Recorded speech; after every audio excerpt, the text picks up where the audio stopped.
So dear students, we can say जब हमारे पास हाइड्रोजन गैस और ऑक्सीजन गैस आपस में कंबाइन होकर वाटर बनाते हैं कंपाउंड, और कार्बन और ऑक्सीजन आपस में मिलकर कार्बन डाइऑक्साइड कंपाउंड बनाते हैं, तो ये जो कंपाउंड बनते हैं इनकी जो प्रॉपर्टीज़ होती हैं वो इनके कंपोनेंट एलिमेंट से या जो इनके कॉन्स्टिट्यूएंट एटम्स हैं इनसे बिल्कुल ही मुख्तलिफ होती हैं। ठीक है, तो कंपाउंड जो होता है वो बिल्कुल एक न्यू प्रोडक्ट होता है, और इन कंपाउंड की जो प्रॉपर्टीज़ होती हैं वो इनके कॉन्स्टिट्यूएंट एलिमेंट से या जो एटम रिएक्शन में हिस्सा लेते हैं उनसे बिल्कुल ही मुख्तलिफ या जुदा होती हैं।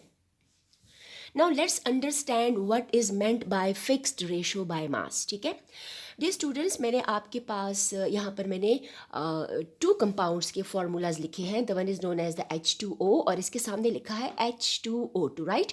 सो this is you know the molecule of water and this is known as the hydrogen पर ऑक्साइड।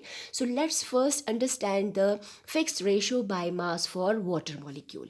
हम रेशो जब लेते हैं तो हम एलिमेंट्स को की रेशो शो करते हैं। तो वाटर का जो मॉलिक्यूल है वो किससे बना है, वो 2 एलिमेंट्स हाइड्रोजन और ऑक्सीजन से बना है, तो रेशो भी इन 2 एलिमेंट्स के दरमियान पाई जाएगी। ठीक है, अब हमें पता है कि 2 atoms of hydrogen combine with 1 atom of oxygen, तो ये 2 atoms of hydrogen ratio show कर रहे हैं 1 atom of oxygen.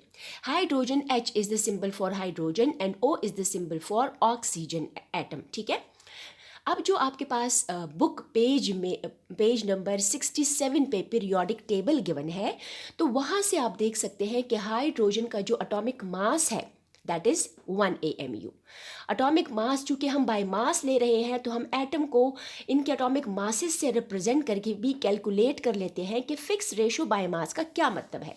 So, the atomic mass of hydrogen is 1 and the number of atoms are 2 as it is clear from its formula. 2 atoms of hydrogen. So, this 1 is the atomic mass and 2 are the number of atoms. Ratio show करेगी किसके साथ, ये oxygen के atom के साथ। तो हमारे पास 1 atom of oxygen है here in the formula, right? And 16 is the atomic mass unit for element oxygen. अब आपको मैथ्स का रूल पता है कि ये जो आपके पास ब्रैकेट से बाहर और अंदर जो डिजिट्स होते हैं वो आपस में मल्टीप्लाई होते हैं, तो 2 1 टाइम 2 आ जाएगा और 1 16 time 16।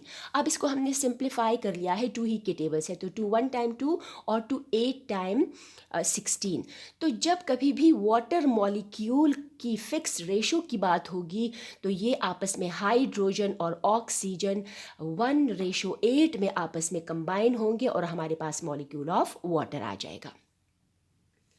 So the next example is hydrogen पर ऑक्साइड। ठीक है, अब हाइड्रोजन पर ऑक्साइड में देखें 2 एटम्स ऑफ हाइड्रोजन है और 2 ही एटम्स ऑफ ऑक्सीजन है। सिर्फ एक ऑक्सीजन के एटम की एडिशन से हमारे पास पूरे का पूरा जो फॉर्मूला है या कंपाउंड वो चेंज हो जाता है। तो हम इससे ये बात साबित कर सकते हैं कि अगर हम किसी भी कंपाउंड की जो रेशो है एटम्स की बाय मास उसको चेंज करते हैं तो उससे दूसरा कंपाउंड तो बनता है, मगर एग्जैक्ट हमारा वही प्रोडक्ट या कंपाउंड नहीं आता। अगर हम वाटर को हासिल करना चाहते हैं तो वाटर की जो रेशो होगी 2 एटम्स ऑफ हाइड्रोजन कंबाइन होंगे 1 एटम ऑफ ऑक्सीजन के साथ, और यही रेशो कांस्टेंट रहेगी, ये चेंज नहीं होगी। अगर इसमें एक और ऑक्सीजन को ऐड करवा दिया जाए तो फिर हमारे पास वाटर मॉलिक्यूल नहीं बनेगा बल्कि हमारे पास H2O2 बनेगा।